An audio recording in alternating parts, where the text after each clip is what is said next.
Go ahead and talk. So what? Go ahead and talk into the mic. I just want to make sure you're coming through. Check 1, 2. Yeah, you're good. You got All me? right, yeah.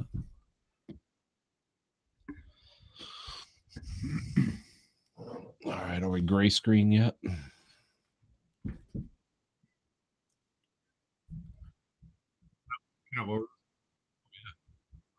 Grab the handle. This one right here? Yep, pull it down. There you go. All righty. Here. Actually, there we go. You get it? That's better. Yeah. Okay. All right. We can hear you. There we go. That's much better. All right, we're recording. I forgot. He's your brother? Yeah, Conlon. On the right? On the right. Okay. From the industrial wastelands of Michigan to the fruited plains of Iowa, this is the American Greed Factory. Why relate to its sheer perversity?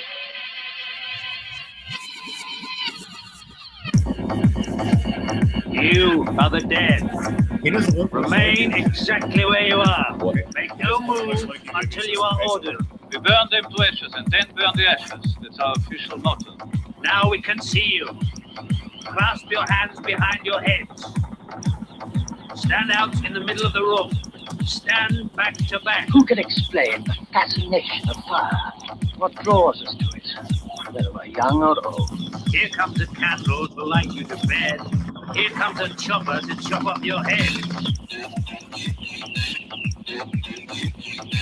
And welcome to the American Greed Factory podcast. This is Nathan. And Adam. We're all here. Adam, first time on the show. Yes, sir. Now, this is going to be great. You're going to have a lot of new Twitter friends and Facebook friends. Thousands and thousands of people that download and watch this show every week.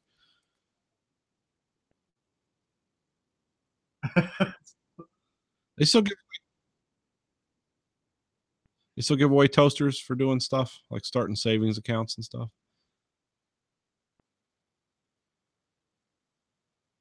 Oh.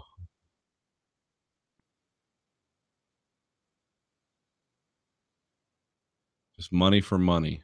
Okay. Well, anyway, here we are.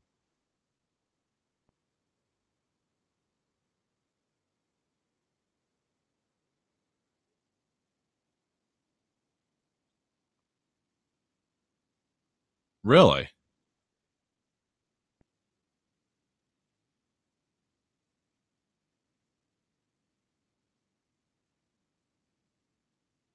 That's an interesting idea. Well, of course, because somebody figured out, hey, we're losing money. We can't lose a precious dime. That's like that whole thing about getting rid of the penny. That comes up every 10 years or so. It's like we need to get rid of the penny. Yeah. What could I drop a lot of in some guy's cup and feel good about myself? If not pennies. How many?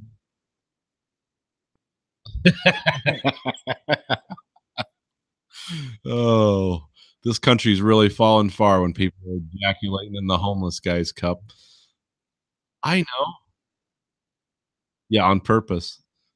Well, I don't know if you can Can you accidentally ejaculate in a homeless guy's begging cup? Just people that sneeze. How do you accidentally ejaculate? That's what I'm asking. I'm wondering how that could happen.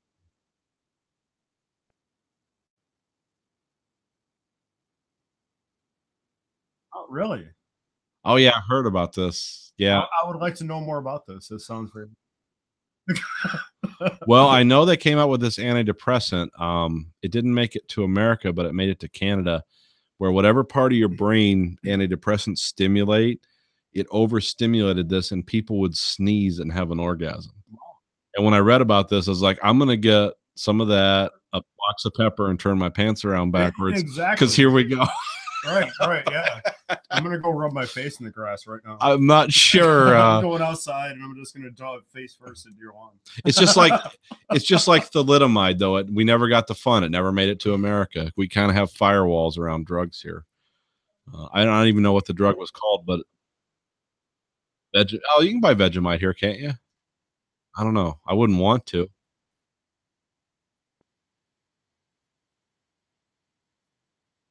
Absinthe?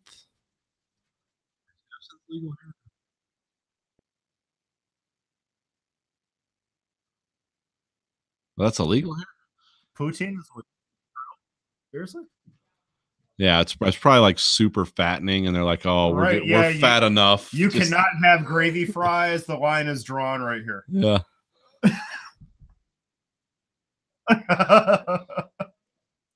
Well, I see the Taco Bell gross packs are back. The chicken, what is it? The chicken shell? What do they call it? The naked chalupa or something? Yeah, that's back. Just like the Miss McRib, it's making its comeback tour.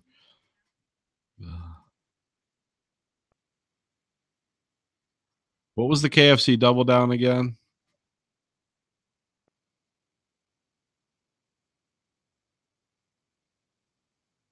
Oh, okay. Oh man, that's great. I missed out on I want one what I like. right now. What I like is how Taco Bell will advertise food, make it sound like food. It's like ground chorizo with our special sauce or whatever. It's like, yeah, it looks pretty good in the picture. And they're like 99 cents for like this giant thing. I'm like, oh, are they just feeding a woodchuck into a shredder? Or what the hell are we getting for 99 cents?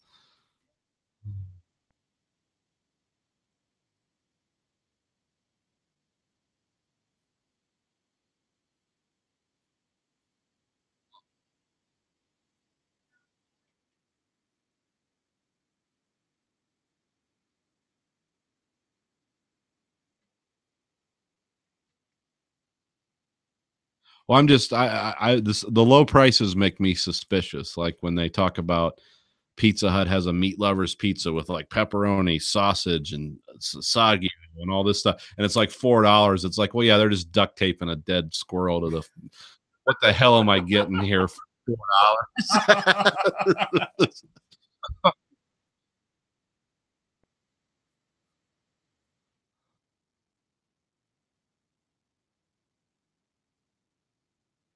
I don't know. Well, that's why I eat at home. So I don't go to restaurants. Well, sit down places I'll go to, but yeah, I'm not. If I'm hitting Taco Bell, I'm usually 3 sheets to the wind. I'll go to pretty much any restaurant that serves beer. Other than that, I stay away from fast food. As crazy as that sounds. Yeah. Oh, I don't believe it. You can't tell by looking at me, but I don't do a lot of fast food either because I just can't. I just don't know what's going on. And, you know, there. it's crazy because I don't like fast food. Fast food kind of makes me sick. Yeah. But if you point me in a direction of a restaurant that has good beer on tap, Yeah. let's go. They could be like like the Possum Grill or something. Right. Like, do they have craft beer? We're in.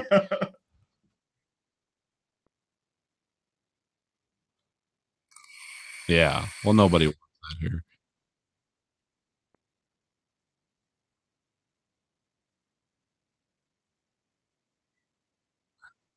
I went to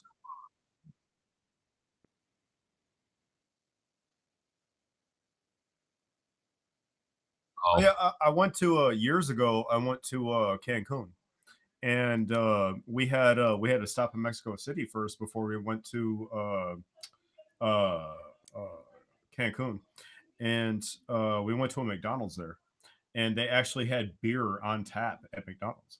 Huh? And I couldn't believe it, and I was like, "Why can't we have that here? What is the big deal about having beer at fast food here?" I don't know. Well, my feeling, I think they're too afraid. I think they're afraid of the American public of the stigma of being like, oh, well, this is a family kind of fast food place, so we can't have beer here. I mean, I don't know if I think maybe that's it, but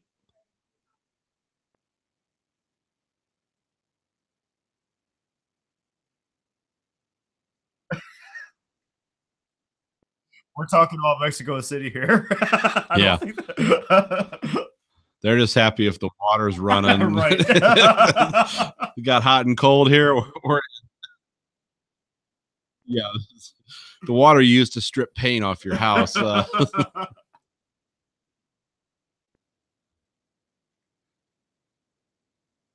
Yes.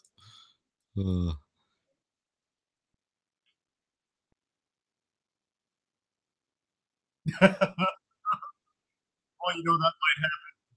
You know that might happen here in the U.S. You get a couple of toothless hillbillies getting in a fist fight because you stole my cup of Bud Light, and Oh yeah.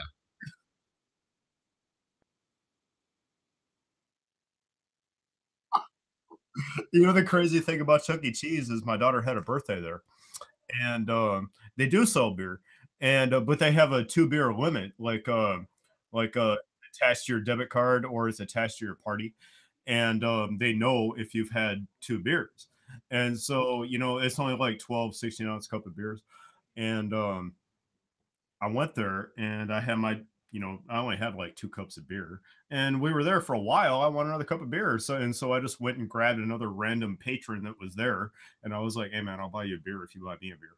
It was crazy.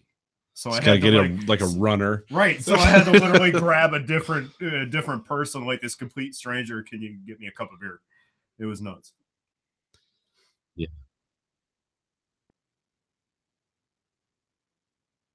Oh yeah, for a 12-ounce cup of beer at Chuck E. Cheese, you're looking at like $8. It's Oh God, really? crazy. Yeah, it's crazy. It's like fucking ballpark Yeah, prices. It is. I think Chuck E. Cheese though has probably got that way because of the well publicized brawls that were going on at Chuck E. Cheese's. But that's not because the people were getting drunk on the premises. They were loaded before they got there. But yeah, just they were tailgating before they had the family feud ball pit.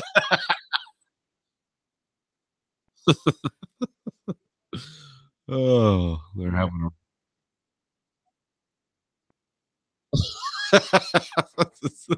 this is a fucked up place sometimes. Oh, that's like the litmus test though. Is like how violent are your Chuck E. Cheese brawls. It's like as what state you live in, like where are you at on the list.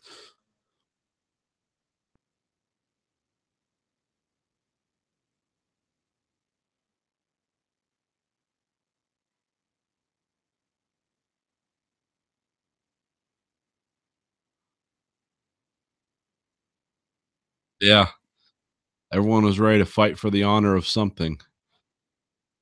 This is where we lived before, Wabash, Indiana. Oh, okay. Yeah, it's a happening place. Sound? Yeah, lots of meth. It's made of meth now. Pretty Meth and much. cow tipping?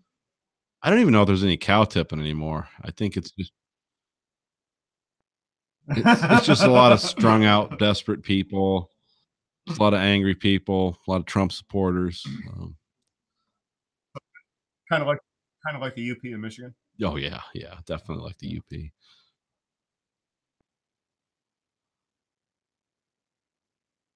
Yeah. The movie, yeah.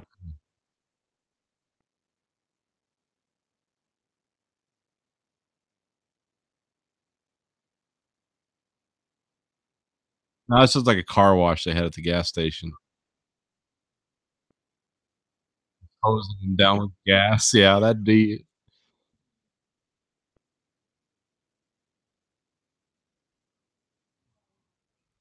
like reenacting the monks that were protesting the Vietnam War. This movie took a weird turn.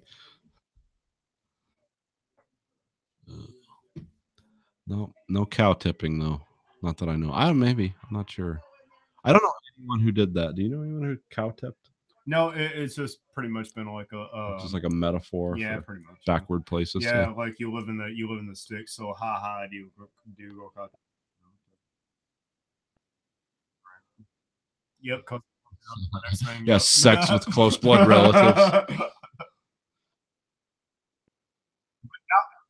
Nowadays, the newest thing is, hey, do you cook meth? Pretty much. I like the memes. Adam's the king of like Facebook memes, and he had this one where this guy was wearing, it was like a silhouette of a man wearing a hat with the Confederate flag on it, and the guy looked like he was upset or something, and it says when your sister puts you in the cousin zone or some shit like. I was like, where the fuck did he find this? Oh my god. Oh man, shit. I couldn't believe it. Yeah, it probably is. It's just shit you never think of, but because everyone knows that comedy bit. Oh no, the friend zone. But yeah, in Rebel Flag country, it's the cousin zone. Yeah, you got some good ones though. You come up with some good ones on Facebook. It keeps me steadily interested. That one though you have, was it the Tasteless Gentleman? I post so much shit. Yeah, it's like millions of things. But the Tasteless Gentleman can get like out there, like when they have the Teletubbies, and it's like, I'm gonna tongue her in the shit box, and it's some thing from the Teletubbies. Like, who even thinks of that? It's Teletubbies.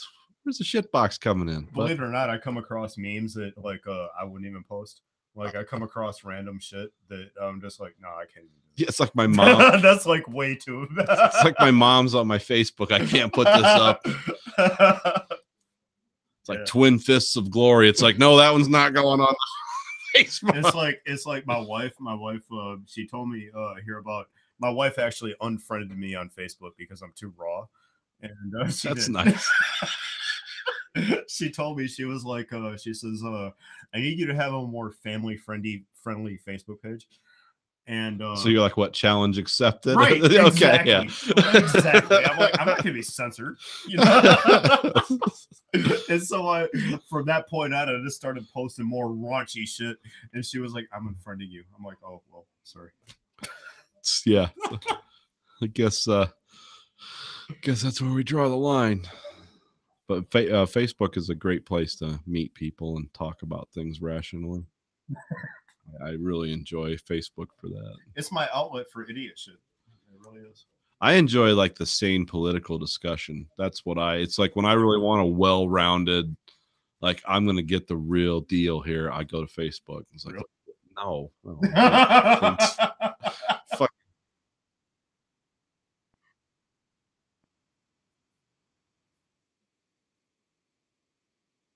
Oh my God.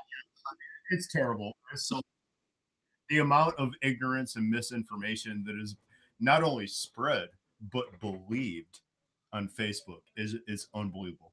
And you got and you see the things that people say, and it's like, oh my God, you actually believe. Oh yeah, it's terrible. Yeah, the unintentional Facebook idiots. I see what you're saying there, but some of the stuff when you can tell it was a written post, it's like you sat down and thought about this, right, and decided to hit the trigger. Yes, that's the shit. Yes, that's the shit that kills me. I mean, people, they actually believe this shit from the bottom of their heart, and it's like, to me, I can't believe that misinformation has got our country to the point where it's just stupid. Oh, I mean, yeah. It's just pure ignorant, stupid shit. Well, the reason me and you didn't see this coming, Adam, was because we don't hang out in Walmart parking lots. Conlon knew this was coming. Because I've heard some stories from him that just absolutely mind-boggling. But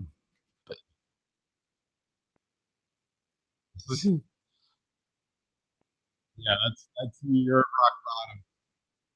When you're hearing some of the conversation. What's the craziest one you heard? What was the one about the guy?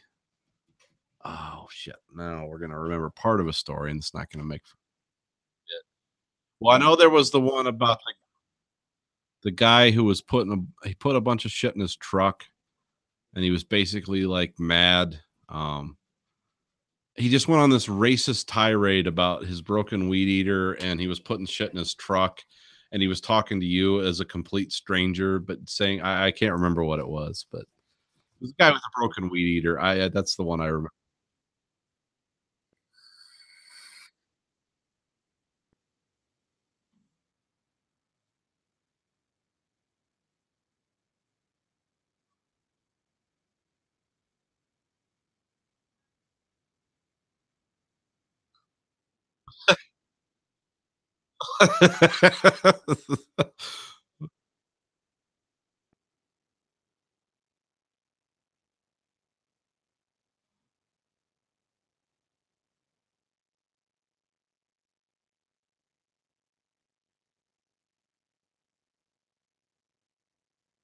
Yeah. Wasn't quite the journey.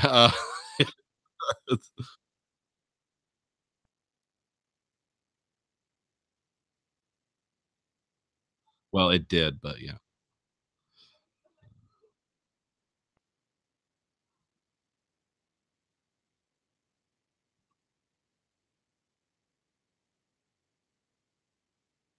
This guy could have been the next Da Vinci, all those drawings he had. Oh. Yeah, but Walmart's a good place to judge where America is at the moment. Like, when we were laid off all the time working at MAP, I remember I used to be the pop can king, Oh yeah. where I'd fill my car with pop cans. Yeah, going to Walmart at 2 a.m. to return those pop cans, it's a real good gauge of where everyone's at. Like when I saw two guys, or a guy and a girl, both with open sores, shitty tattoos, like stuff that looks like they did at home or in prison or both, just making out like crazy, just like hands against the wall, just making out, obviously strung out on drugs. And I'm sitting there with them returning pop cans. It's like, but for the grace of God, go I. I'm only a few fucking steps away from this.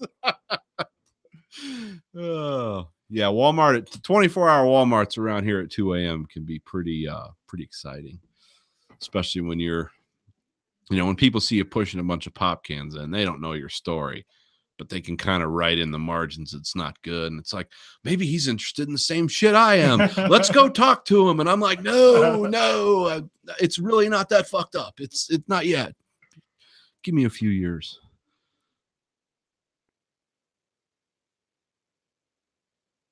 Like End of Time comics. Oh, about how.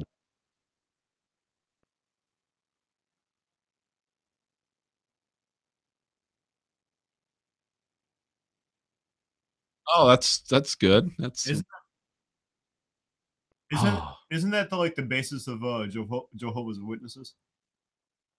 Pretty much like the same type of thing. Like they're trying to convert everybody, or else you're going to go to hell. And if they fail to convert you, then they failed, or something like that. Is that it's pretty much the premise of it? It's got to be why they waste their Saturdays going around that shit. It's got to, hell's got to be the motivation, because when you're walking up to, yeah, he didn't convert enough people. That's the reason why.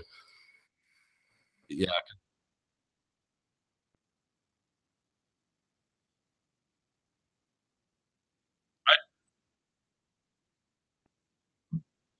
What Yeah. is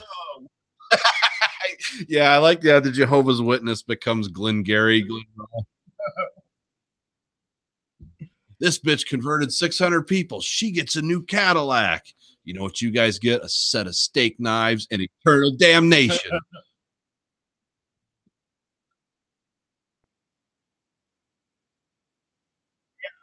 I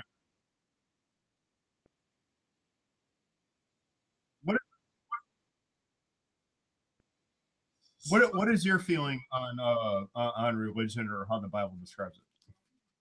I don't think it's a realistic interpretation of any reality I've ever seen or touched. I mean, I completely. I'm not against it, like if that's your thing, but when you want to start passing laws that say I can't do stuff, It has no place in government. because of what's in your book, then yeah, I'm not interested in that. And when you're trying to tell people, it's like on the corner here, we got a couple guys that are married, and they're the coolest dudes in the world, and it's like, well, why are those guys going to hell? I mean, what's your basis for that? Well, it says in Leviticus. It's like, oh, we're going to live by Levitical law. Yeah, I can pick apart all this crap they're doing because I know what's in Leviticus. Like, well, if your neighbors aren't going to church on Sunday, you better kill them, and if your kids talk back to you, kill them. And I mean, there's all kinds of stuff in the Bible that's just so weird. And now, do I believe like the stuff that Jesus said in the Sermon on the Mount, like treat others as you would be treated and stuff? Yeah, those are great concepts. But I don't think I need to conform to all that other nonsense. That just seems like common sense. Well, my feeling is the Bible is my opinion is that most of it is bullshit. But I think that it's a great, if you're trying to live a wholesome kind of positive life, that I think that if that's how you're trying to live your life, then it's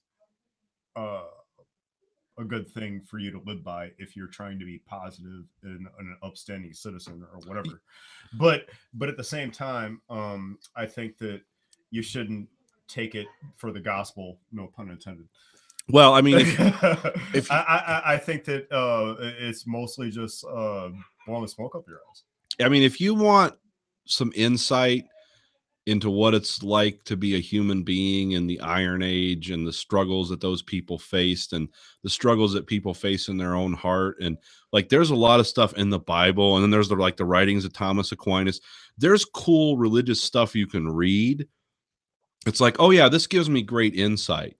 And it's like, personally, I'm going to take this philosophy into myself and try to live this. I'm fine with that.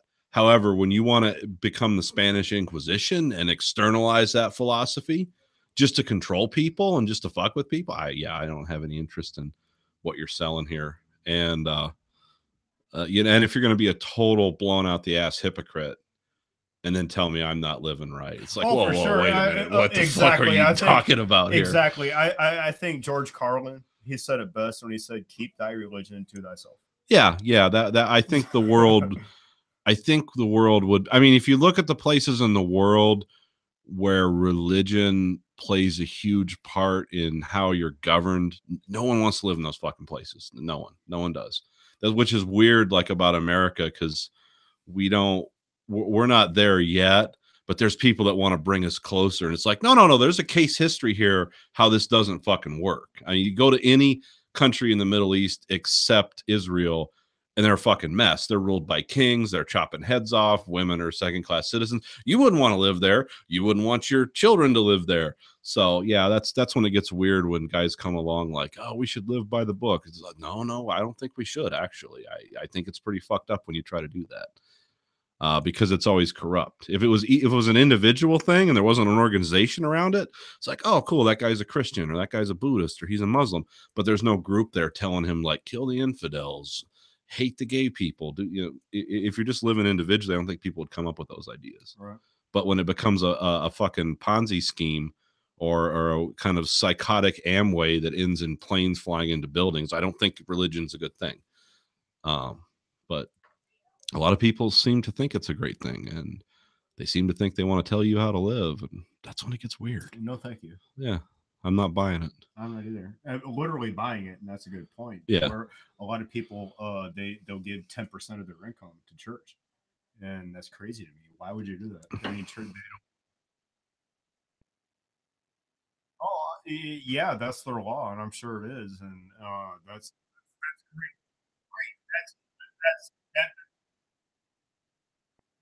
Kick you out. Yeah, that's great for them. I'm sure they're reaping the right. They're reaping the windfall of that, but at the same time, they pay no taxes. I mean, the Catholic Church is worth you're just speaking strictly with the Catholic Church, they're worth billions of dollars. They paid no taxes, and they always need a little more. Yeah. And it's like God is all knowing, all wise, all everything, but can't handle my I don't know where I heard this, but there's a good argument for that though. Because somebody else came up with this, by the way. So whoever came up with it, I'm sorry, I'm not trying to steal your idea. But no, not Chomsky. We can go on a Chomsky rail too, but no, it's when the all-powerful creator of the fucking universe needs $20 from you. Something's out of balance in that equation. I didn't come up with that, but it's a good point. Yeah. Yeah. Oh God! Is God a junkie? Oh.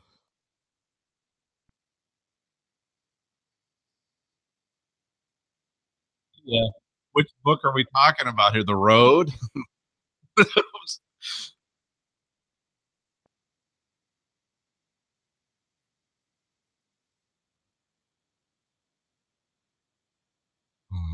You have the weirdest fucking coworkers I've ever heard of. 5 years of this, and all your coworkers are nuts. Go ahead.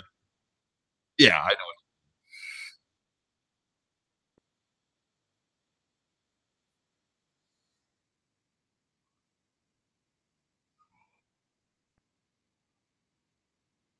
Yeah, that's just off the agenda, right? Yeah.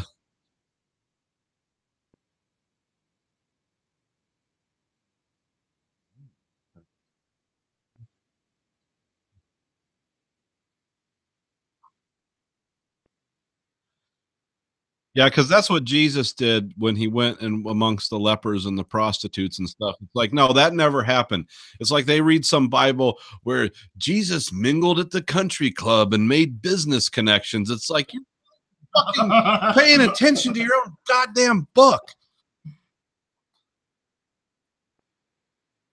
And the Lord said, those with the most gold are the winners in life. It's like, no, he didn't say that. It never says that anywhere in the book. As a matter of fact, it says something about someone passing through the eye of a needle.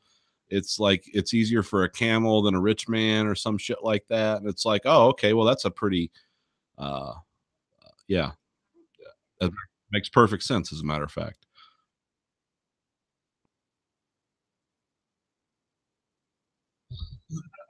The raging Mormon hard on.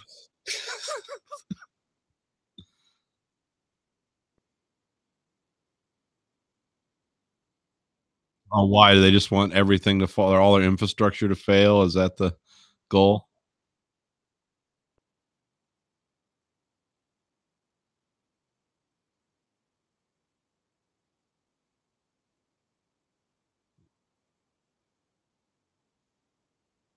Oh, great. Yeah, that'll help everyone.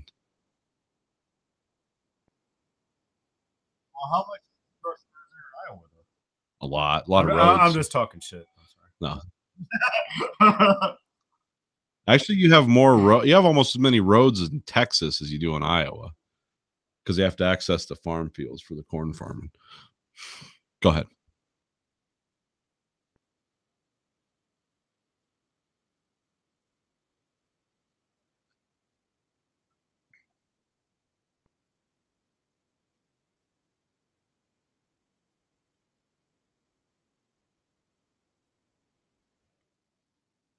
Oh yeah, yeah, Philadelphia and Pittsburgh. Yeah.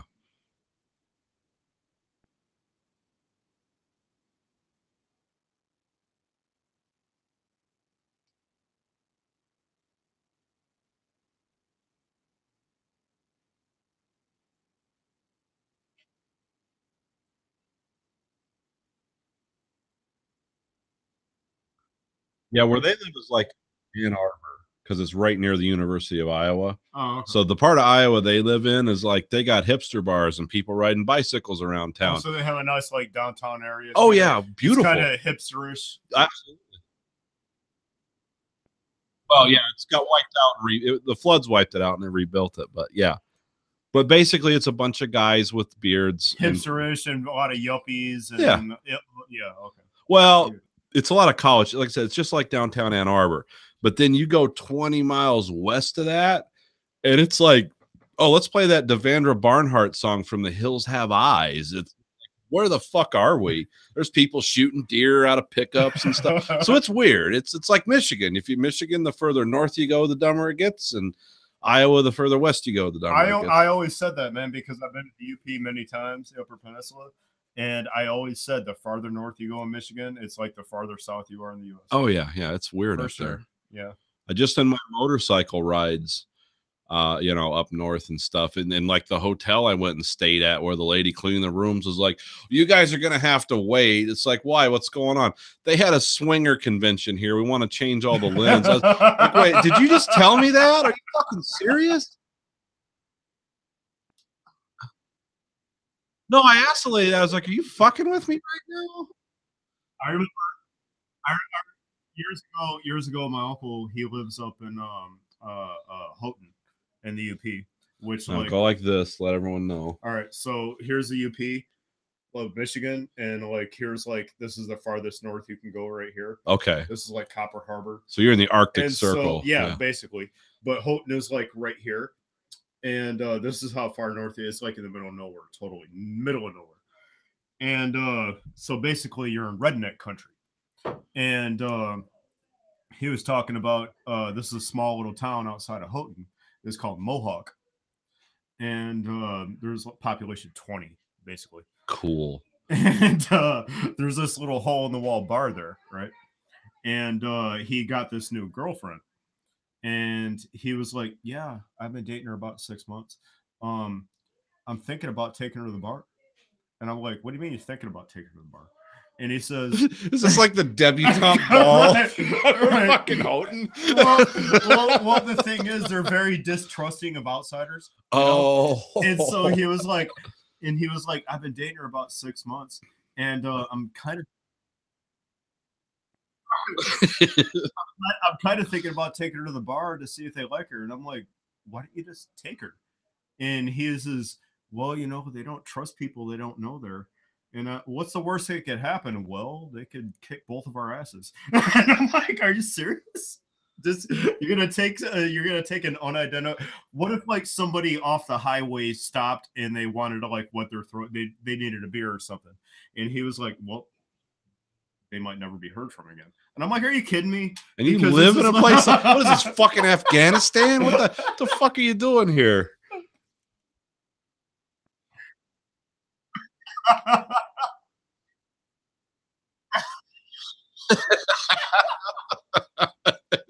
It's like an edgy Elks Club. Like, can we bring her in yet? No, not yet. What if she shows everyone her tits? No, not yet.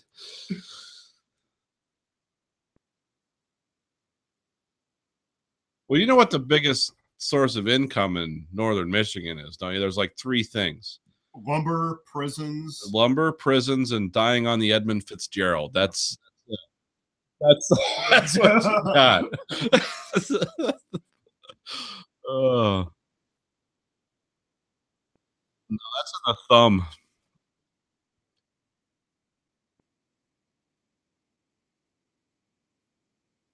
Yeah, it never stops. Yeah, but that's yeah, my experience. I always, whenever I think of northern Michigan and the Upper Peninsula, I think of swinger conventions at my hotel. It's like, could you just hose that down with bleach for me? Just power spray the room. When I think of the Upper Peninsula of Michigan, the only thing I think of is honestly the first word that comes to my mind when I think of the UP is depression, because there's nothing to do up there. Yeah, And since everybody, if you're not in the lumber industry or if you're not a prison guard, there's no work up there. yeah, it's No. nothing. There's nothing up there. And so everybody that lives up there, they're broke, they're on welfare, or they're on Social Security, or they're on whatever. And so obviously they're broke and they're depressed, right? And so they have nothing else to do but drink and do drugs. Yeah. And so you go up to the UP, if you're not a prison guard or you're not cutting down trees, then you're a depressed alcoholic that's probably cooking meth somewhere.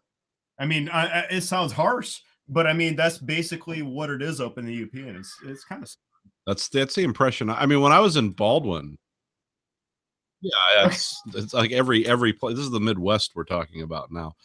When I was up in Baldwin, which isn't that, it's like halfway up. You know where Baldwin is, right? Yeah. Okay, we were doing it there for some bike thing, and we were staying at a place. It was like a cabin. I was on Big Star Lake. It was really cool up there. But I got to talking to, because we were up there like 3 or 4 days, and I got to talking to some of the local people. And like the one guy who owned the bar was telling me, it's like, yeah, a lot of people live here because in Michigan they have kind of a requirement that if you're going to be on state aid or whatever, you look for work. Well, there's no fucking work up there. Right. So you just live up there and you're meeting the requirements. Like, did you look for work? Yeah, the mines aren't hiring. As a matter of fact, they're not even open anymore. So yeah, give me my stipend for this week. And but see, they all think we're rich down here. It's like, oh, you guys got all kinds of money down in southern Michigan. It's like, well, obviously doing better than you, but fuck, I wouldn't say rich. But yeah, but see, the thing about northern Michigan, they're paying the same taxes and prices for everything we are. So I couldn't imagine like what and everyone smokes. Like, I can't afford to smoke because it's so expensive. But every one of these people is just like got 2 packs of Marlboros on the bar, like stubbing one out, lighting another one. It's like, yeah, get the fuck out of here. That's why I left when I had the opportunity to come here. It's like, yeah, I'm not going to sit around and watch this town die. I'm going to come here and watch this town die. So, yeah, everywhere I go.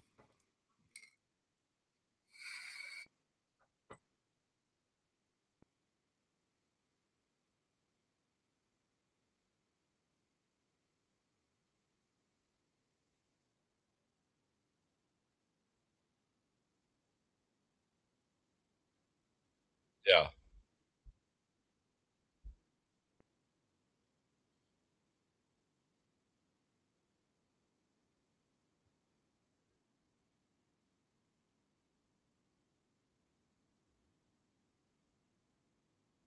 I want to work for that place. Is it Archer Daniels Midland there that smells like some kind of bizarre death? Like, yeah.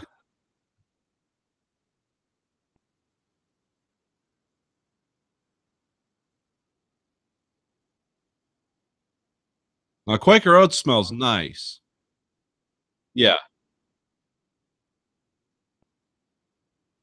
But that Archer Daniels Midland plant, well, the first time I came to Cedar Rapids, I thought, are we going to have to evacuate? What some kind of chemical attack? What the fuck is it? And then didn't you say they were making corn syrup? Is that what smells like that? It smells like crystal death. It's the weirdest smell you've ever seen. Oh yeah, where they pour was a hydrochloric acid on corn. Like that's how you make corn syrup. Oh, this is wonderful.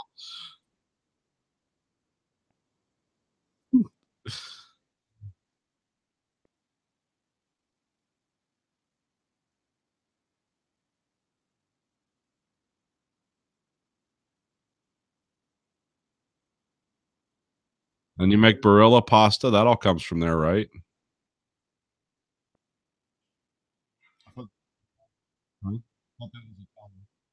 It's an American company. They just make.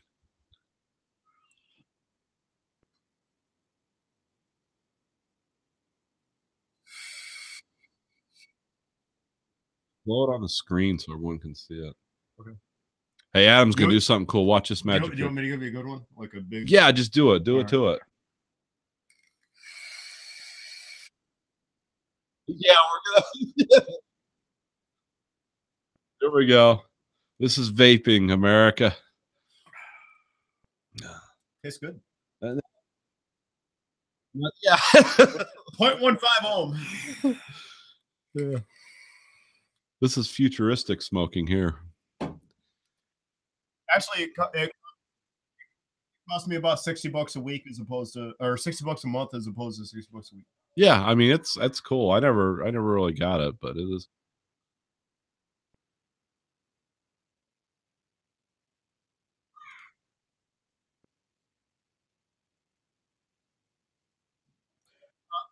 I mean, yeah, I had to put it together. I don't get into the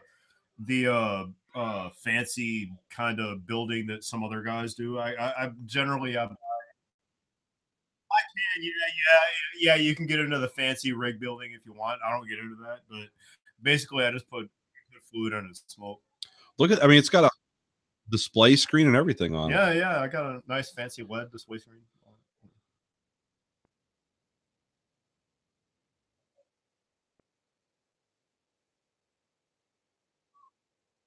Oh, for sure.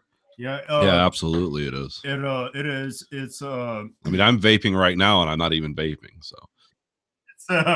It's basically it's just it's vegetable glycerin with flavoring and nicotine. That's it. Now, aren't they trying to regulate? Oh, of course. I mean, the government wants to regulate it so they can tax it. Yeah. Yeah. I mean, they Uncle Sam's got to get his cut, you know. So. Well, it's something that normal people and poor people do, so we got to get in there and fuck that up. We just got to jump on that.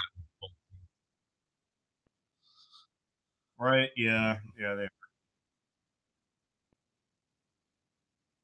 But I mean, at least it's not cancerous.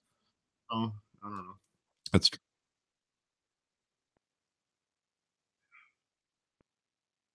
Yeah.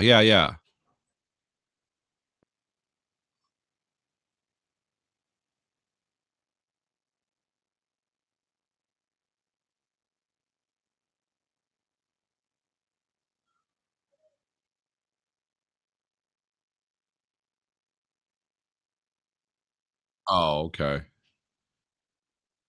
You haven't played Fortnite? No. Have you heard of it? No. You haven't heard of it? That's why I talked to my brother, because I don't know about this. Grayson doesn't play Fortnite? No. He's a gamer, isn't he? He is, but it's kind of like really super curated. Like his jam is like Skyrim. Like that's his thing. Yeah. And he like as far as the online multiplayer, he did do a lot of GTA. Yeah, he liked that. And he does play some of the games, but he's not like constantly because I'll be honest with you, sometimes I do check his browsing history and on his iPad and on his phone just to see what he's doing because that's You haven't been alarmed at his browsing history. well, I mean, occasionally it's like when I see the Korean gangbang orgy, I'm like, okay, that's a little weird. Shit, that was me. Midget porn? Oh no, that was sorry. No, but I mean, mostly like literally, you could grab his phone right now. I could bring it in here, and it'd be like, what's in his browsing history? Something about a video game, maybe some news, and then like, who's Otto von Clausewitz, and what did he do with World War I? That's literally what my son is like. That's his life, and then stuff about football. It's like how to do stuff in football or how to lift weights better. Like that's kind of his universe. So as far as like a lot of just playing on the phone for the sake of playing games, not a lot. Sometimes, but never consistently. Like there's never a go-to except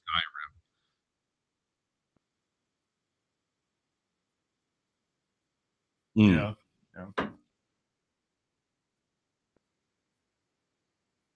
Oh, okay.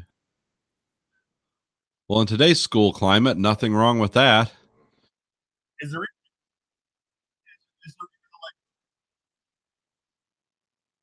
Yeah, don't joke about that. It really fucking happened again, unbelievably. Is there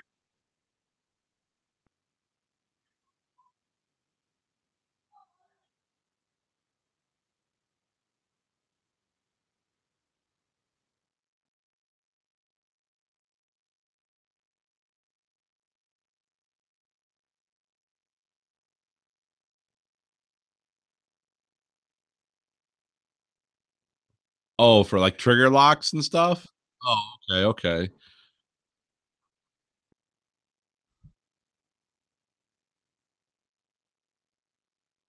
Yeah, I was gonna say if you bought a yeah. Well, well, if they're gonna sit long term, there is a solution for that. It's mean, really easy. Take the firing pins out. honestly, and your home defense guns, like say for example, you have a 12 gauge, or if you have whatever, Yeah. If you have a home defense gun at the ready, do you have a lock on your gun? No. I don't either. Yeah, because it's not. There's no. It's point. not. It's not feasible. Unless I'm gonna if I'm gonna swing it like a club, I'll just have a baseball bat. Right. Exactly. Because if you need to grab your home defense weapon, like I have a 12 gauge hanging on my wall. Yeah. Like I'm not gonna like if there's a home intruder, I'm not gonna wait a minute. I need to grab my. I got to get my key out of my drawer, and I have to hold on and unlock. Right. Pardon me, sir. Before this home invasion continues, I would like a chance to arm myself. If you would allow me, and you tip your giant bowl. Yes. Well played, sir. I saw you in half with a 12 gauge.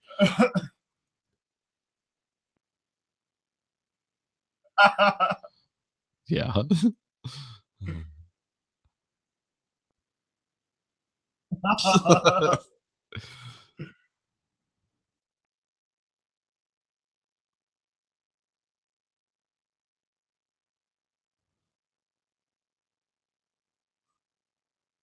Yeah, they're just looking for just like put like big like Apple computer stickers on the windows of their house and leave windows suspiciously open and lights coming. Yeah.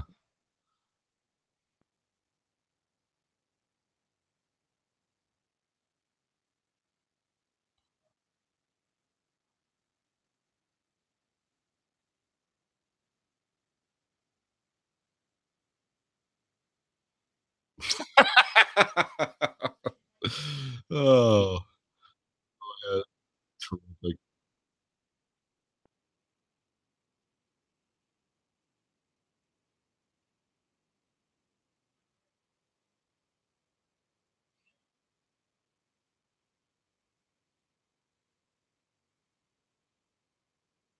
That sounds uplifting.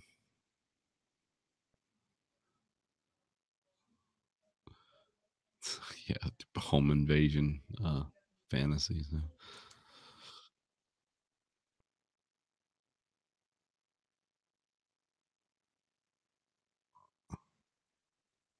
Oh, that's the one where you make the bullets out of gold and you're like wealth shooting someone with a gold bullet, like you're giving back. Hell yeah, I remember this.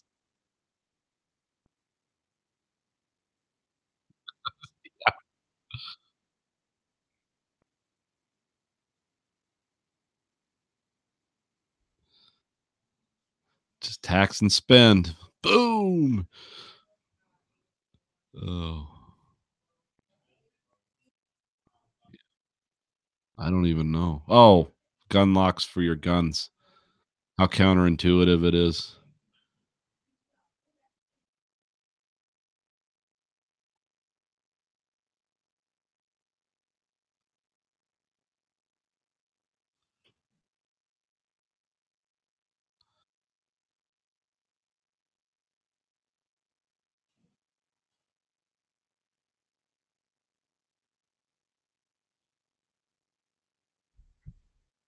I mean, the only feasible gun lock that I've seen that would have your weapon at the ready is I've seen, I don't have one, but if you have a handgun and it's like a finger combination safe. Yeah, I have one of those that broke. Oh, Yeah. yeah, I've never had one. I don't know much about them, but there's like a finger combination, like 1, 5, 3, 4, or whatever, and you just punch the right finger combination, and then you get your weapon out. Yeah. No. It has grooves in it for your fingers, and so like for example, if this is like it's like a handgun safe, like yay wide and yay long, and you put your handgun in there, and then there's like grooves for your individual fingers, and so you move your 1, 3, 5, whatever. You just move your fingers to unlock the safe. One, whatever. You get the point. And you just like after you enter the right combination of fingers, it unlocks, and then you grab your weapon. Yeah, it's like Gun Vault makes them. Right. I've seen them. I've never owned one, but I think the idea sounds good. I think that would be the only feasible way to lock your gun and access it quickly.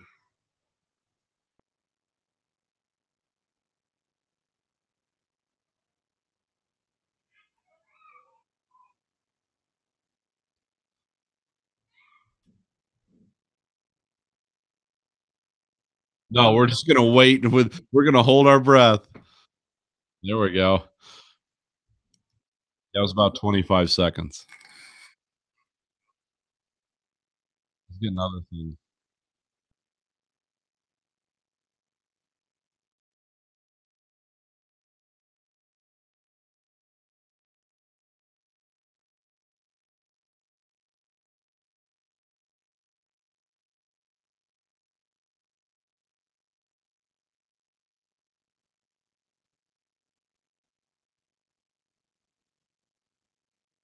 Sleep with it on.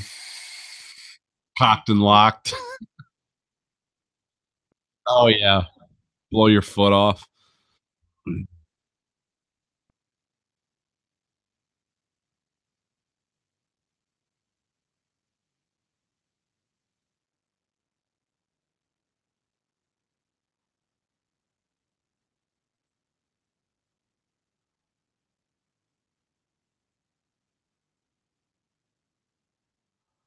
What you should do is put it in its component parts and see if you can reassemble it. Speaking of guns and missing guns, did you hear about the Air Force today? Their big announcement. They lost 40 grenades for a Mark something grenade launcher. Yeah, that sounds right. Yeah, they lost 40 of those, and they lost a machine gun. 40 grenades. Fuck deal was them. They say they did an inventory at Minot in South Dakota or someplace, or North Dakota. I'm not sure which place it is. And they said they were missing that, and they were missing like a something Bravo machine gun. Yeah, they're missing 40 Mark 48 grenades and that machine gun. Yeah, so they're missing. Those are missing. And now they're doing a nationwide inventory at all Air Force facilities because they suspect others are missing as well. Well, so I'm assuming somebody has the grenade launcher. Right, yeah. I mean,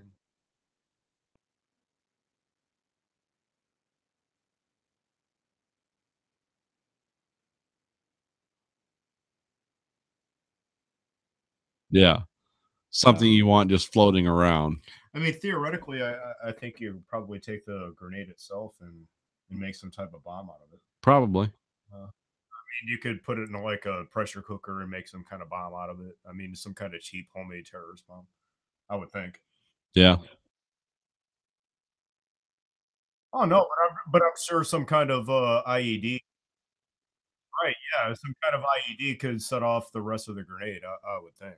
Yeah, some hillbilly. Yeah, exactly.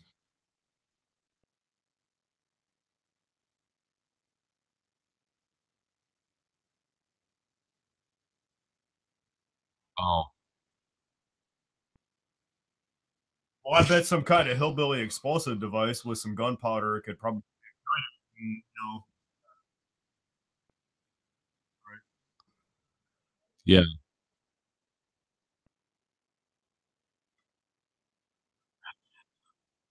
Yeah.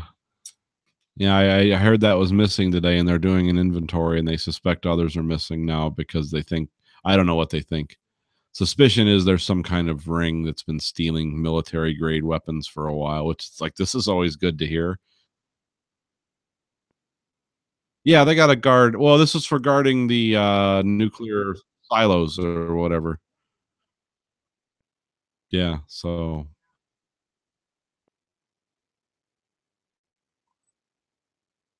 Well, I mean, there's so many tens of thousands of military personnel.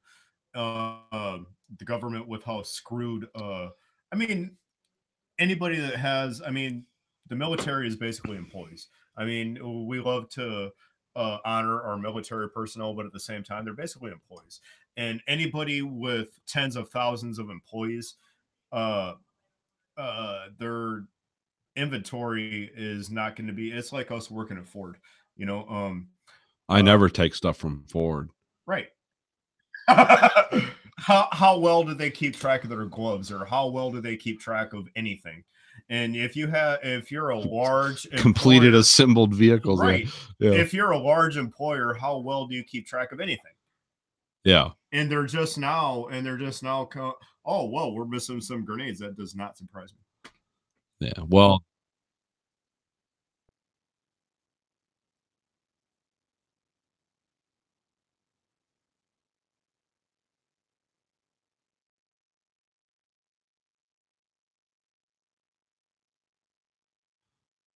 yeah.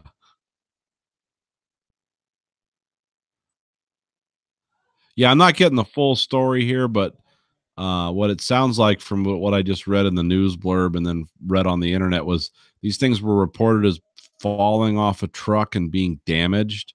And then they went to assess their condition and then they're just fucking gone. It's like, well, wait a minute. Well, where the fuck are these things that fell off a truck and were damaged? So Is that kind of like fell off the truck and now we don't know where they are? yeah, it screams like Inside to me. Yeah, it has like a Sopranos overtone. Right. It's like, yeah, these Gucci suits, they fell off the truck. Yay.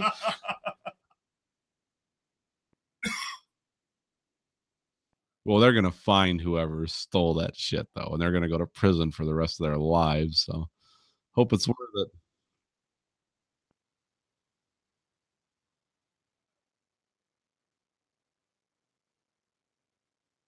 Carry that away, yeah.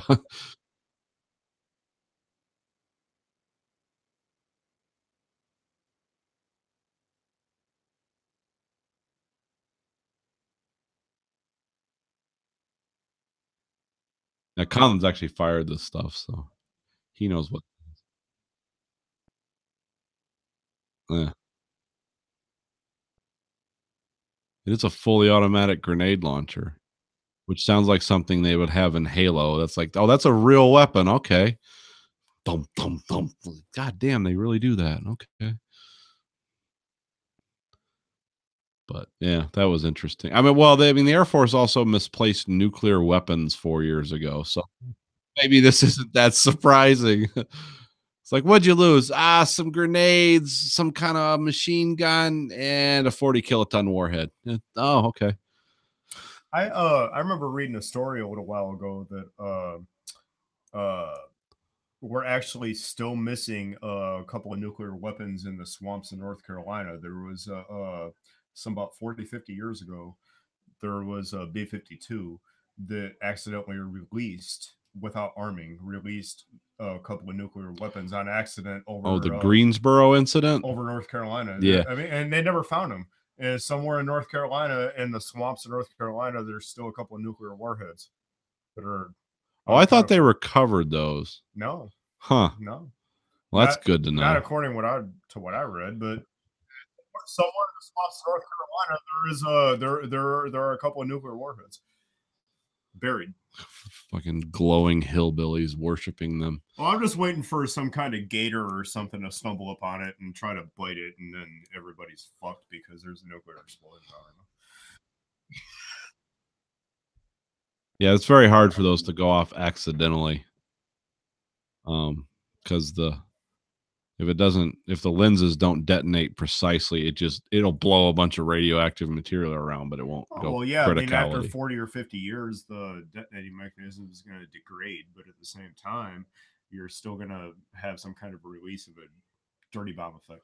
Well, the scary thing about Greensboro, because I read about that, and there's a cool book called Command and Control that talks about nuclear accidents and things that have happened with nuclear weapons in America. And the main focus of the book was about the Damascus Titan missile fire, but they talked about Greensboro, and the thing was, when that happened, those were multi-megaton bombs from the 50s because they couldn't target them precisely, so they just made them just huge explosive devices. And I forget what the protocols were, but for some reason those bombs were almost armed, or they were carried armed. And as the guys bailed out of the plane, the one co-pilot flipped the switch that put them into an armed safe mode, but they were still partially armed when the plane crashed. But yeah, they said if those had actually gone off, like they did casualty estimates, it would have irradiated so much area. It would have been a national catastrophe. But the guy said even if the Greensboro bombs had detonated, the U.S. military would have a 99% success rate in safeguarding our nuclear weapons. He said that is how it is actually measured. Like failure is only measured in accidental detonation of a nuclear weapon, which he, of course, in the book hypothesized is fucking insane and ridiculous because it's a total failure if one goes off. But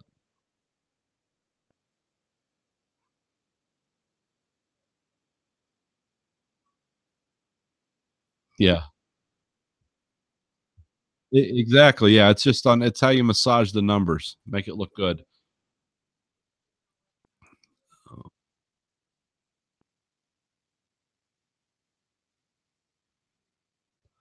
Oh yeah, they'll remember those days. ISO 14001, QS 9000, Six Sigma.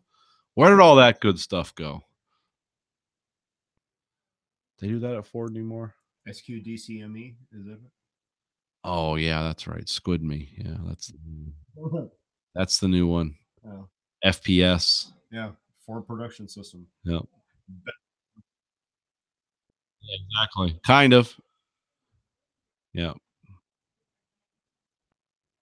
Yeah, I remember they boasted for team leader jobs. What's he drinking there? What are you drinking, Conlon?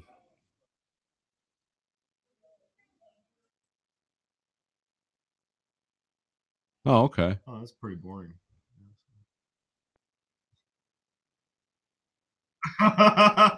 Tell us about that.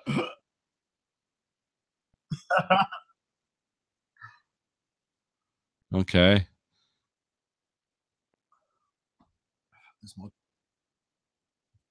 No. Oh, someone.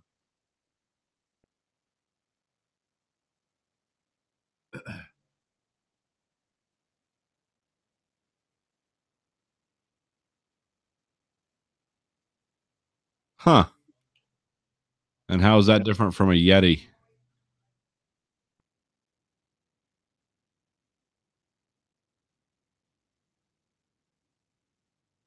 Right.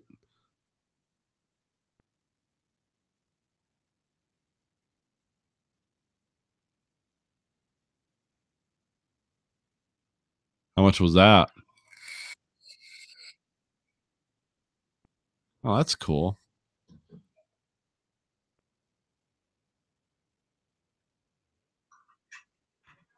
That's funny.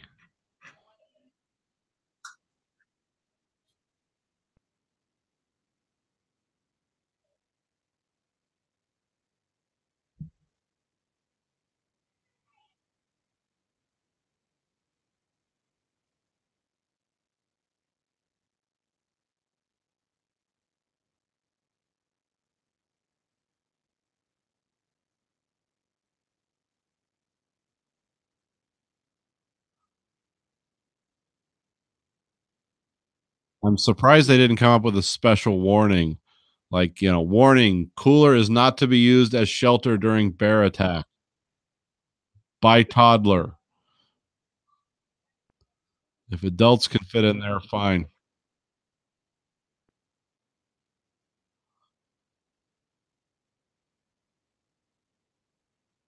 At least we had a complete body to bury. That's what's important.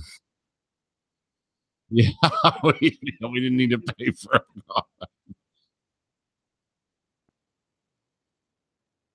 Oh, did you make they made plastic coffins where you worked? Oh. Now was the plastic coffins, was that what they were gonna put at the FEMA camps when they started killing us all with the black helicopters?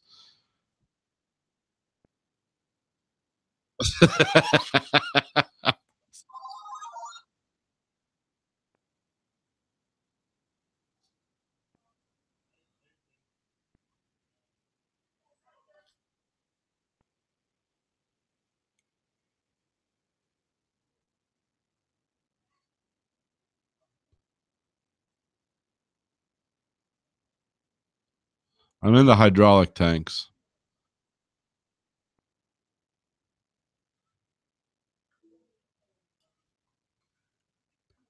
Oh boy. Yeah, we could talk about that. Did you get the text? Is someone ready to go? Yeah.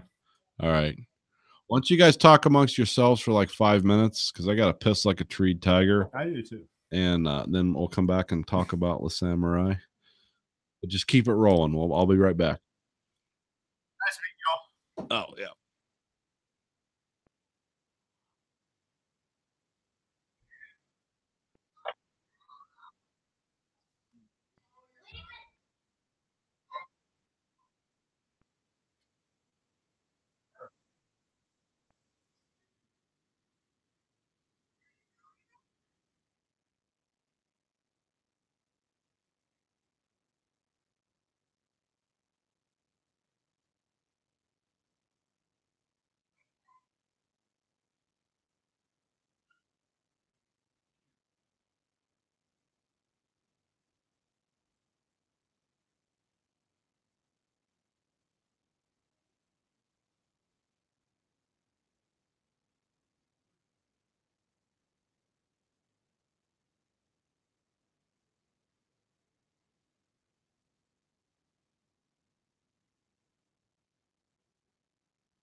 Oh, yep.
All right, and we're back.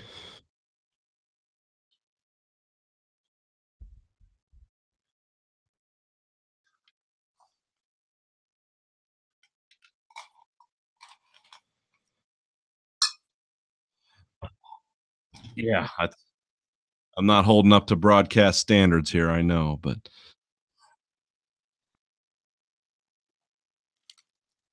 oh, I'm sorry I missed that.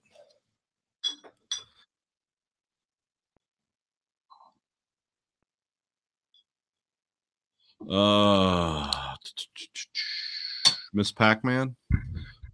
Or no, Baby Pac-Man? What was the one where it had an arcade video game and a pinball thing connected to it? Oh, was it Middle Earth then? That was another one I remember. Oh, I what was the one that had the upper and lower level? What was the most popular one? The one you would find almost anywhere.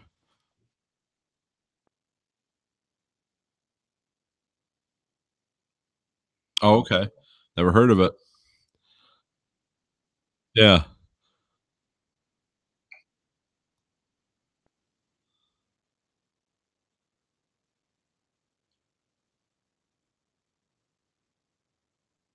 Oh, okay.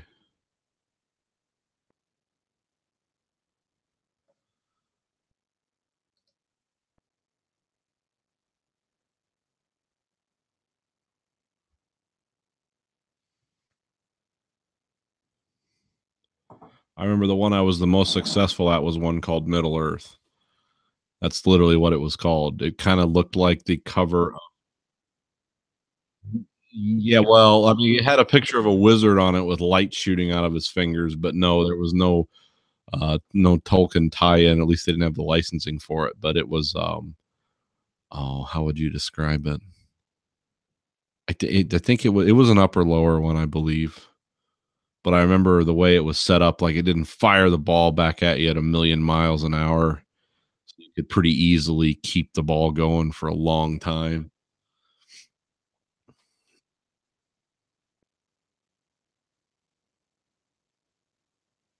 Black Knight, I have, yeah,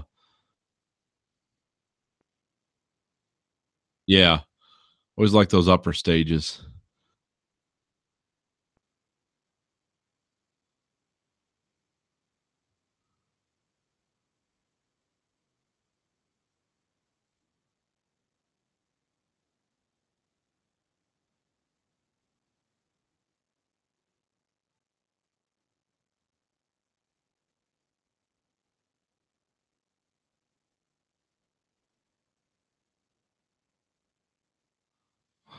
Yeah,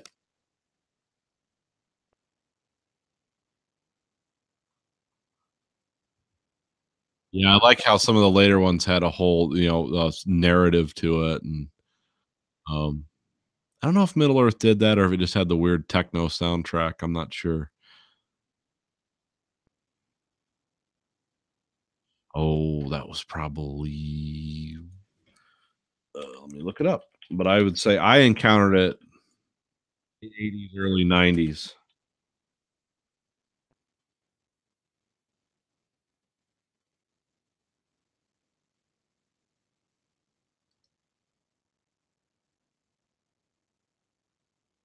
Yeah.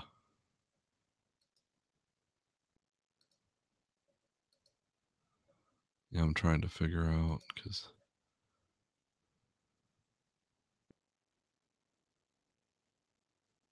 yeah, let's do that. I gotta wrap this up.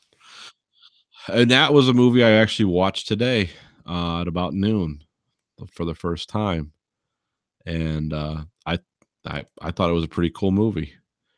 There were some things that stood out to me because for some reason, and I know this is going to sound weird, I thought I was watching a black and white movie about halfway through it. I was like, wait a minute, this is in color, but it's shot like a black. I mean, it looks. It started. It had an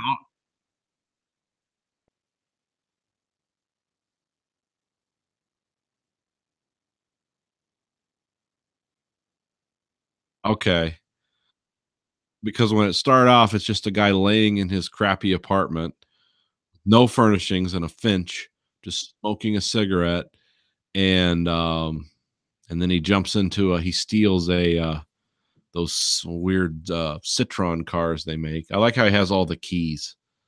Like a bunch of guys in this movie just have big rings of keys to break into apartments and steal cars and stuff.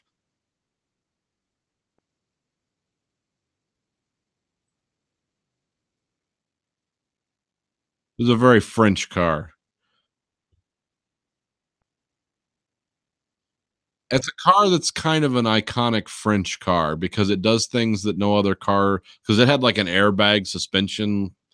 Like those are just very unique cars. I'm not going to go into a whole Citroen Jag, but that era of cars, those were very uniquely French cars because no one else would ever make cars like that. There would be no reason to.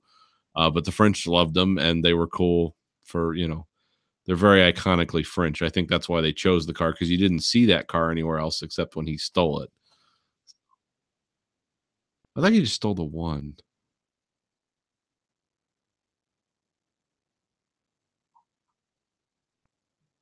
Yeah, it looks similar. I thought it was the same car, but maybe it wasn't. But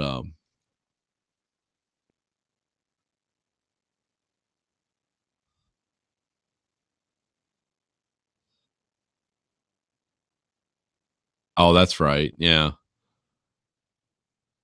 But this movie was again, I thought I was watching a black and white movie for a while, and I don't know why. It just dawned on me halfway through, like, oh wait a minute, this is in color. Um,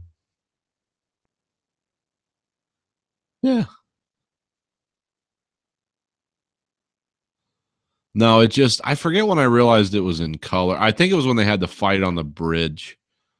I think that's when it stood out because there's a lot of this movie where there's no dialogue or just especially the main character doesn't speak. This was a lot like Drive. Did Drive derive anything from this movie or?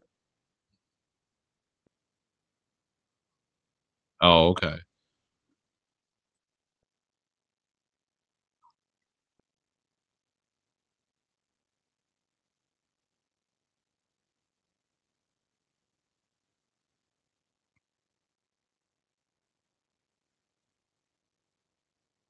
Oh, okay.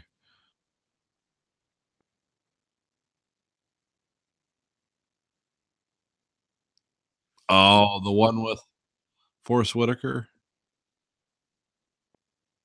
Oh, yeah, I can see it.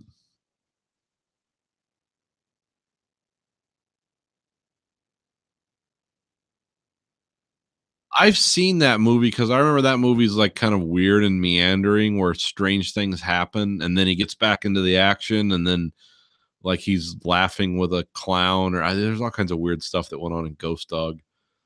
Um, so, okay.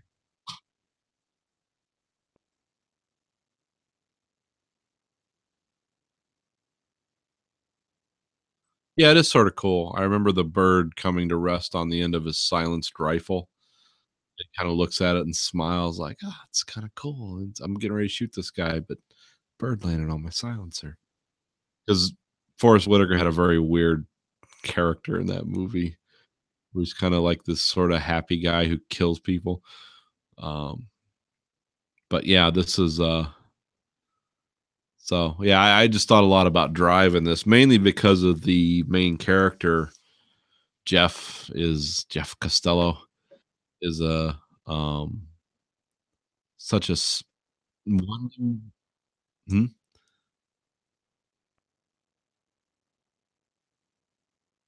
Yeah, oh yeah.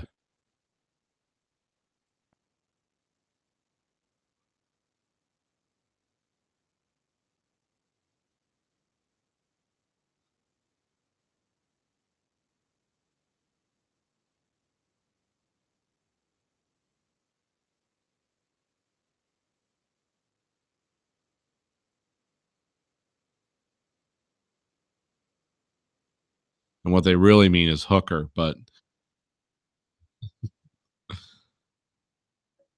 they don't say that. Yeah, this is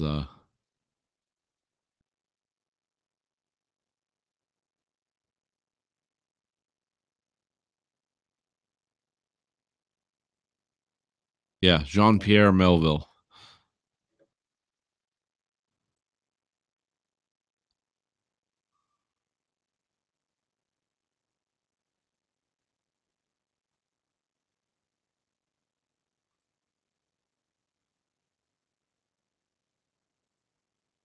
Yeah, I could see that. I could from the story construction of this film, there's definitely a lot of movie logic in this film. It's like everyone's trying to obtain an alibi, and if anyone identifies anyone, it's like, "We gotta shoot him, you gotta kill him. Kill everyone. Here's 2,000,000 francs, go kill everyone."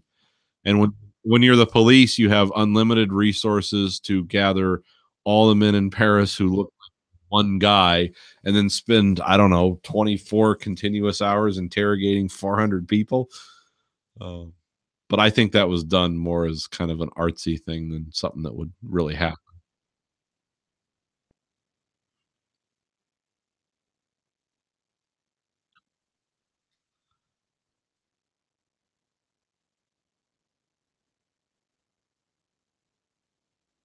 No, I don't.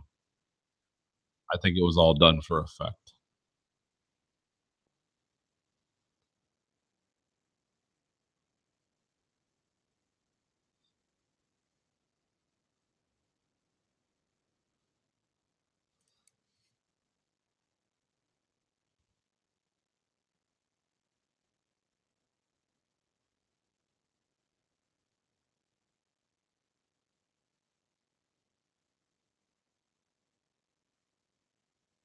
Everybody.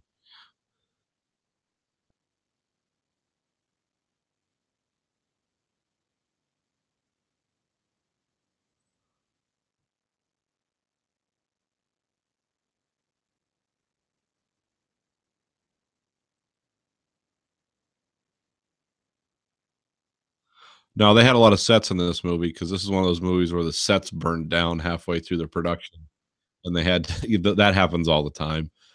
Lots of lights and no one paying attention, but yeah. Um, but yeah, that was yeah, I could see what you're saying about Melville being raised in movie logic because there's massive movie logic in this movie. At first, I thought it was just French, and then I thought, "Oh, no, this is just ridiculous storytelling, not just French." I mean, it is French, and there's all kinds of angst and, typical, things that come along in French movies, like the main characters are empty and don't develop because they're dead inside, and, of course, they don't call it dead inside back then, they call it existentialism, but, okay, dead inside, and, yeah.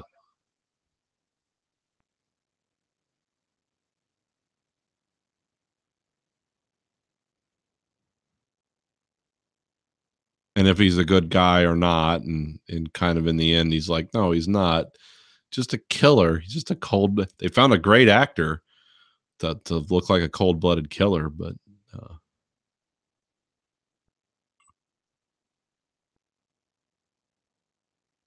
yeah, you don't know it until they check the gun, but yeah, because you're kind of it's like, "Is he gonna shoot her? Is he gonna was he gonna shoot her?"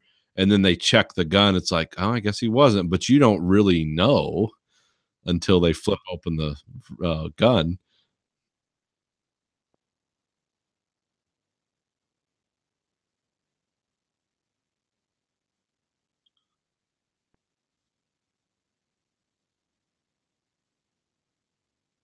Yeah. Which could have solved his problem to begin with.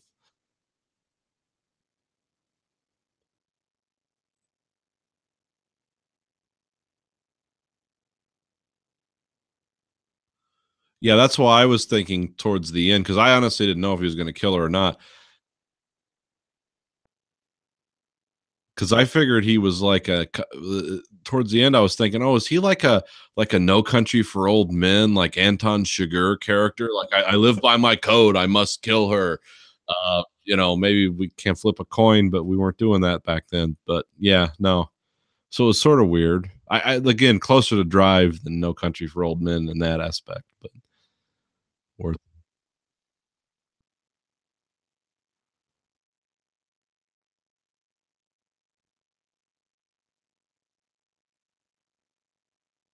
yeah.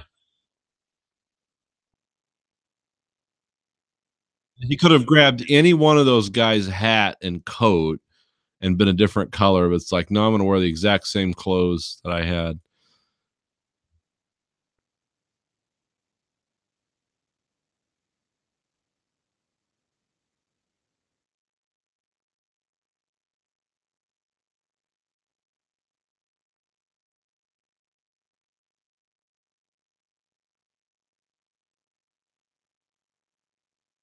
That's true. Yeah.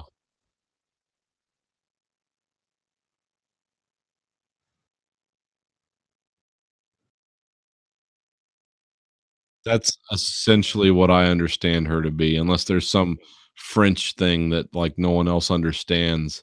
It's like she has sex with men for money and alibis. Okay, she's a prostitute. No, no, it's too crude a term.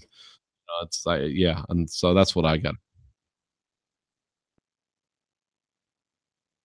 It's implied. It's not. Yeah, I mean, they don't show them like grinding it out, but I mean, when you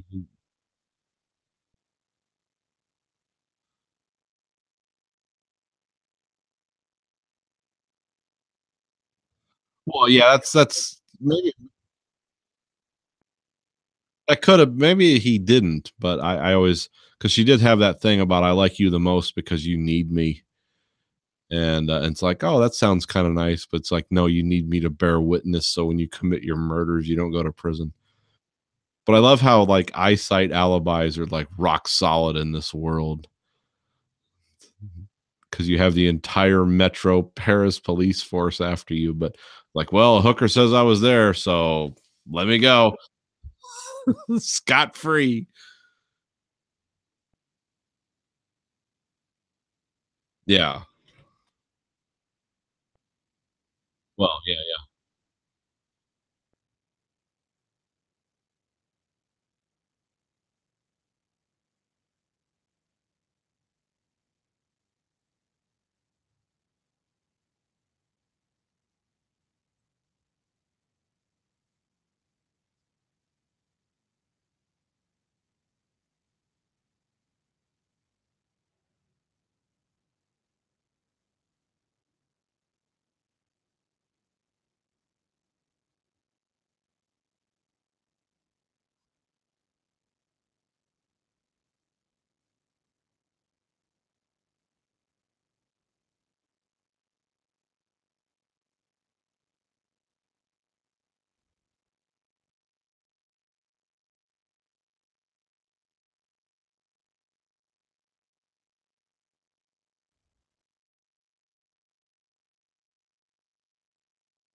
yeah,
I don't know. I thought, oh, what was I going to say?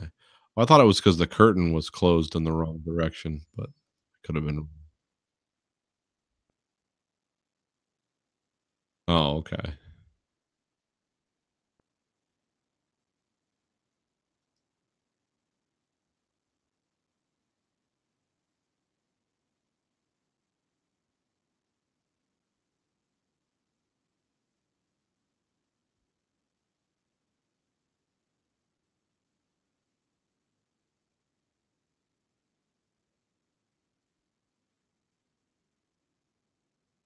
Yeah.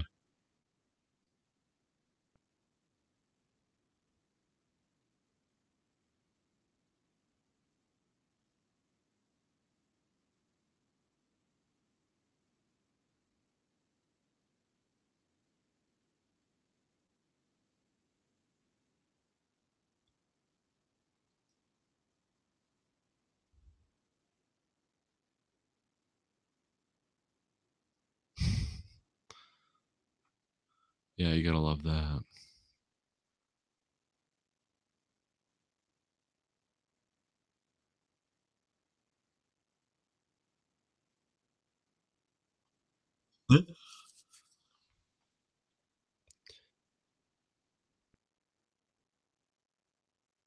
What else did I find out about this? Oh, yeah, I guess the saying that was supposedly from a Japanese book of the samurai at the beginning of the movie was completely made up. That was never said. I did find that. I watched one of the extras, but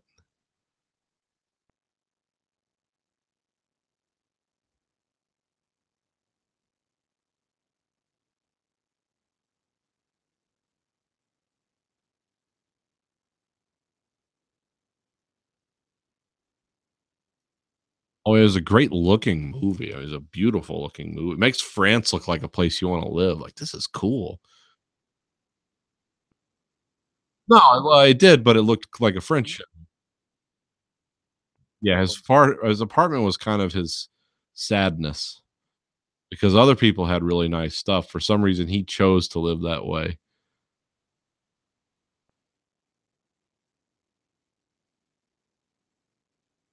Yeah, he's giving it to the orphans.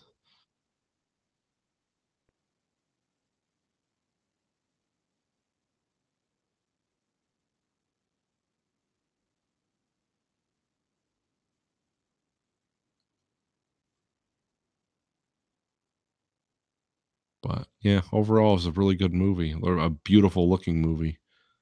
Again, something I honestly thought I was watching a black and white movie for some reason.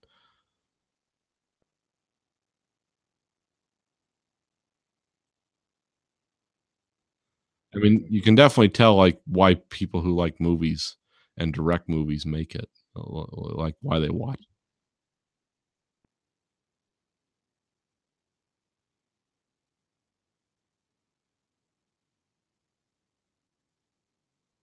Yeah,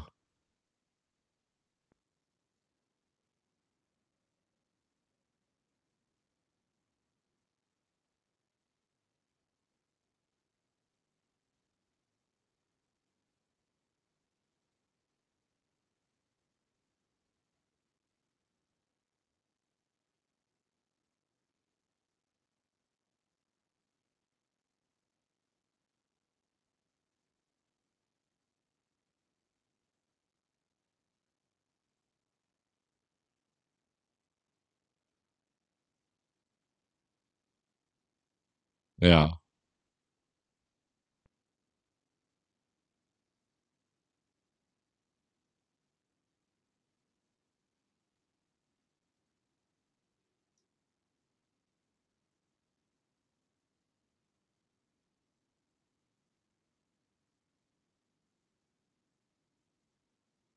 no. Yeah, there's no character building in this movie at all, really. Everyone's just a killer or a cop.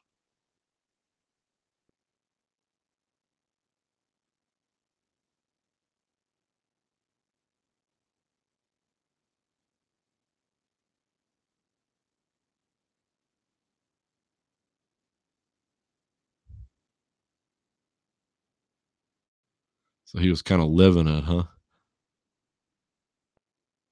Well, that's cool. You got to follow your dreams, no matter what hole of madness they lead you down.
It was an odd duck, that's for sure.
Yeah, things have changed a lot.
Yeah.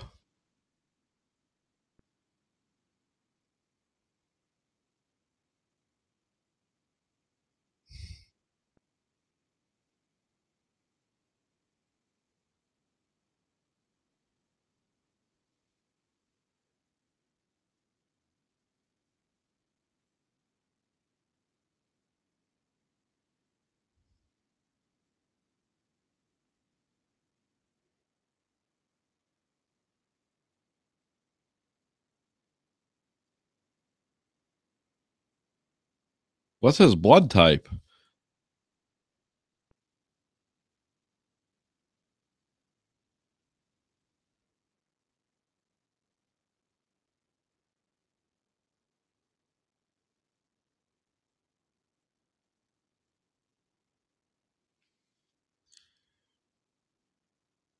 Mid-90s, I think. Yeah. Oh, fingerprints go back to I think before the First World War. No, they weren't. Yeah, I think there was still some doubt lingering around them, but I think they were pretty much legitimized then. Now, fingerprint collecting didn't start really improving until much later, but yeah, if they could find the killer and get him to use a certain ink on a certain piece of paper, they could match his fingerprints. But it's not like now where they can, like, put super glue in a bird cage and it's like, we have him.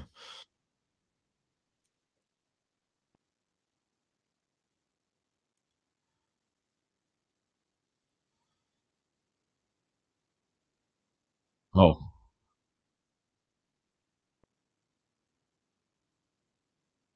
yeah, like attempted murder, manslaughter, this importation of heroin.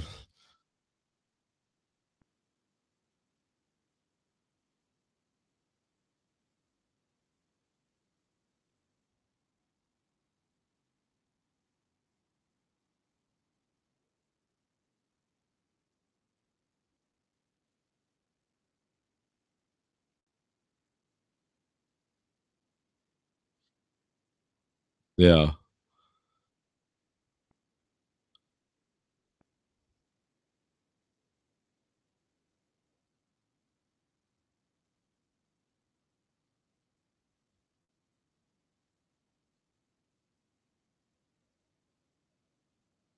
He was never caught for committing another crime.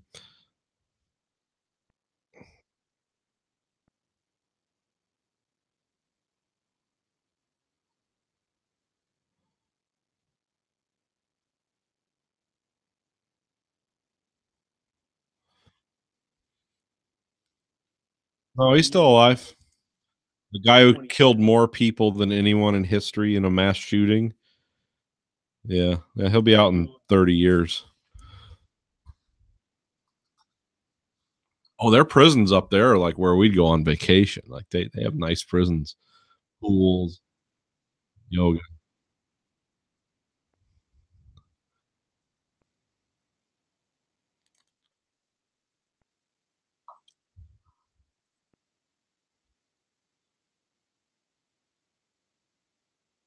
Yeah, see, we need a steady diet of crime in this country or it's not working.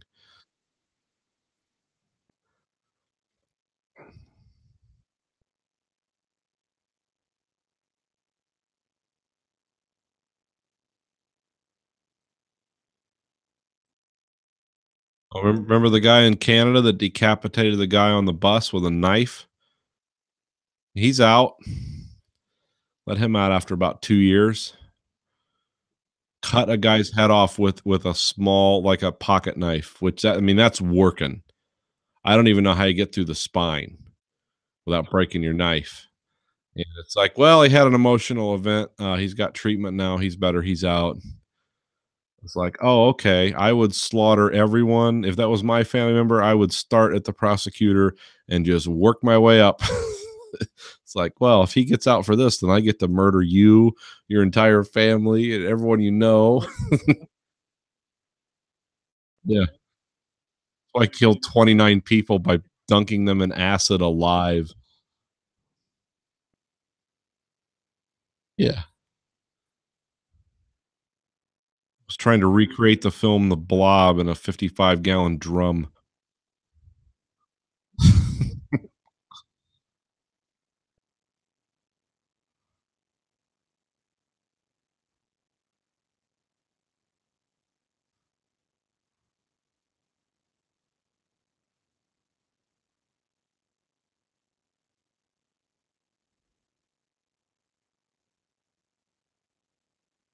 Have to complete. Uh, there's those countries, some of those countries that get when you have a bunch of leftists running your country for like 30 years, they literally will start doing backflips to prove how it's like, oh, this is our just society. It's like, what about the guy that was decapitated? Where's his justice? And I don't mean decapitated by a scimitar or a guillotine. I mean decapitated with a Swiss Army knife slowly. Where's his justice at? It's like, we don't have the death penalty here. We're better people. Are you? Okay. Yeah, that's sure that's what his family wants to hear. Yeah.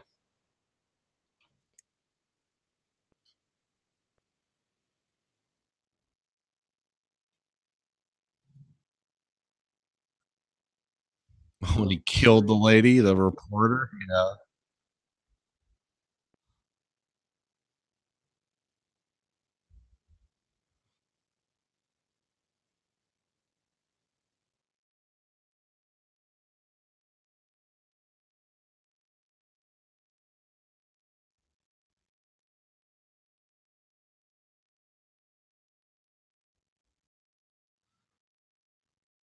Gets 6 months with time off. Oh, the standard of justice in some of those countries, like there was another horrible case in Canada where this guy was dating a Canadian chick. He was from America, and she basically lured him to Canada. They had a daughter together, and they were getting divorced, and she wanted custody of the daughter. And it looked like he was going to get custody, and she lured him up there and shot him to death with a hunting rifle, and then dismembered him and hid his body like all over Newfoundland or something like that. And or no, maybe she did that in upstate New York. Yeah, that's right. She killed him in upstate New York and shot him and dismembered him. And the Canadian authorities wouldn't extradite her back to the United States because we have the death penalty in this country. And she has the kid, and she's hiding in Canada, and they won't do it because they're so adamant about not having the death penalty, and they won't even fucking try her because they're like, well, she didn't commit a crime here. You know, you're just alleging she committed this crime. Like, oh yeah, because somebody else shot this guy up and fed him into a wood chipper, right? Stupid fucks. But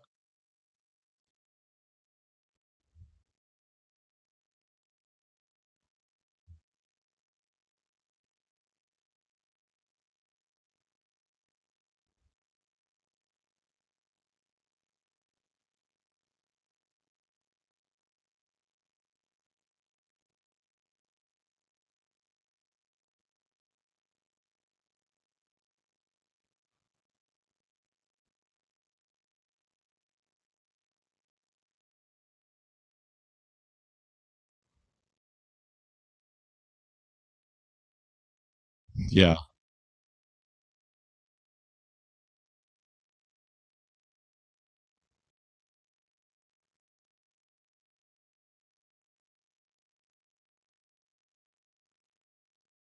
yeah. Well, divorce is a business here. It's just a money-making enterprise. It's not there's no one's interested in any kind of justice. This is just how the state gets all those taxes that Reagan cut in the 80s out of you by fucking I mean, what was the guys here telling me? There's like they're having child support taken out of their check, and it's like $200 a week, and then some weeks it's like $300 because the state takes like $100 child support maintenance fee or something. It's like, oh yeah, this is why people. Well, you know, for a long time here, child support was really out of hand in Michigan. Like they would put extreme orders against people. Like they take like $500 of your check for 2 kids. And so, and a lot of these people were like working part-time or didn't have good jobs. So their solution was storm the daycare center with shotguns and try to murder their own children so they didn't have to pay child support. And so they sort of backed off on the child support shit here because they got tired of the daycares full of corpses. But yeah, that's part of the fun here. All right. Well, I think I got to go to bed. So this week for the American Greed Factory podcast, this is Nathan.